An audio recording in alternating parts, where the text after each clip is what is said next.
अण्णा, तुम्हाला माहिती आहे की सगळ्या विरोधकांनी आज एक प्रकारची मागणी केली आहे, धनंजय मुंडेंनी आपल्या मंत्रिपदाचा राजीनामा दिला पाहिजे। तुम्हालाही आज पत्रकारांनी प्रश्न विचारला, तुम्ही असं म्हणालात मी त्यांचा राजीनामा मागितलेला नाही, अर्थ काय आहे?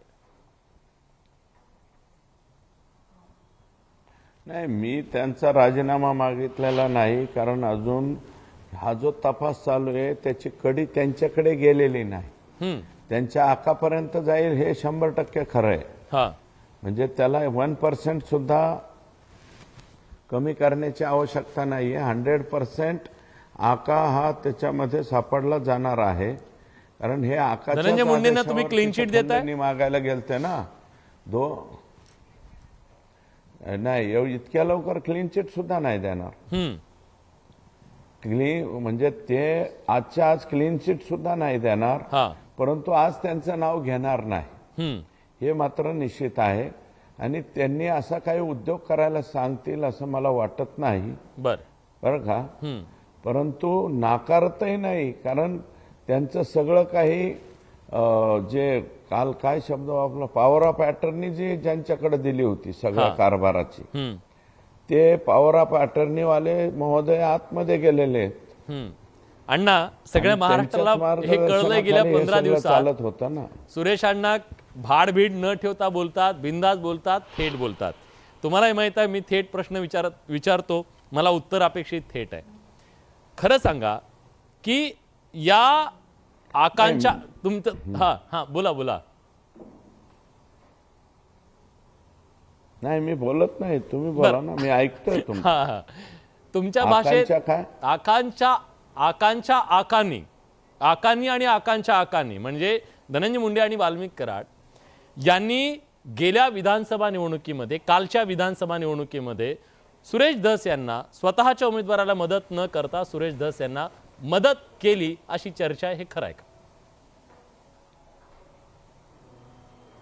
हे खोटं आहे, हे खोटे आहे। बरं, खोटे आहे। त्यांनी मला मदत करण्याचं नाटक केलं, त्यांच्या लोकांना बोलवलं, सांगितलं सुरेश धसांना मतदान करा। त्यांचे लोक सगळे 100 लोक मला भेटायला आले।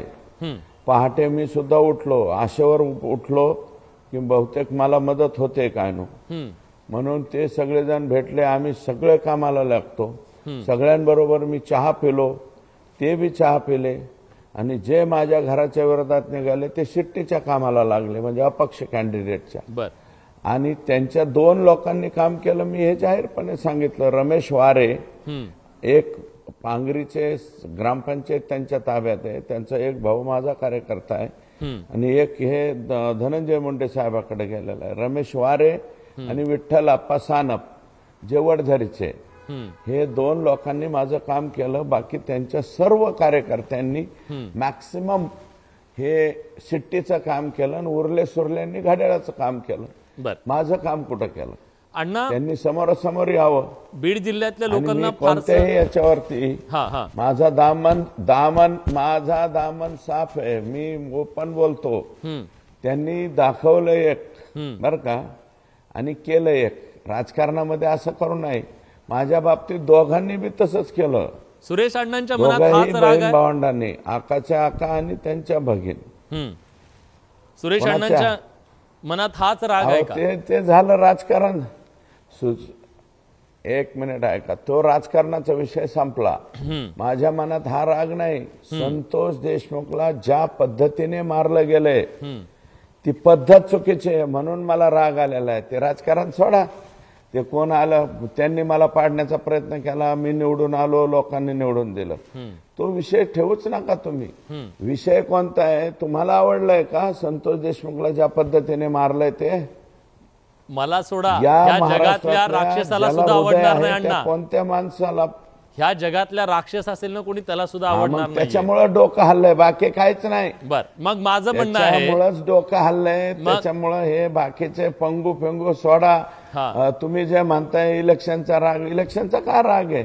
राजकारणामध्ये असं होतच असतं, बरोबर आहे। कोणी आतून करतं, कोणी बाहेरून करतं, पाठीमागून वार करतं। ते वार बीर सगळे होऊन गेले आणि जिंकलं आमच्याकडे। आम्ही निवडणूक 2 दिवसाच्या पुढे डोक्यातही ठेवत नाहीत एकदा झाली की विसरून जातो. ठीक आहे. जे केलं ते आम्ही डायरेक्ट भाषण करून टाकलं ना. हो हो हो, तुम्ही जाहीर केलं म्हणूनच मी म्हणालो की सुरेश अण्णा एकदम बिंदास बोलणारे आहेत.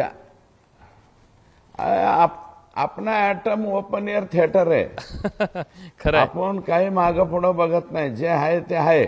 नाही म्हणूनच जे तुमची त्या मुलाखत दिवशी विलास जे जाहीर करायचं होतं त्याच दिवशी जाहीर केलं. परंतु तुम्ही आठ पाणी विलासजी 8 पाणी कॉज ऑफ डेथ त्याची पाहिली का तुम्ही?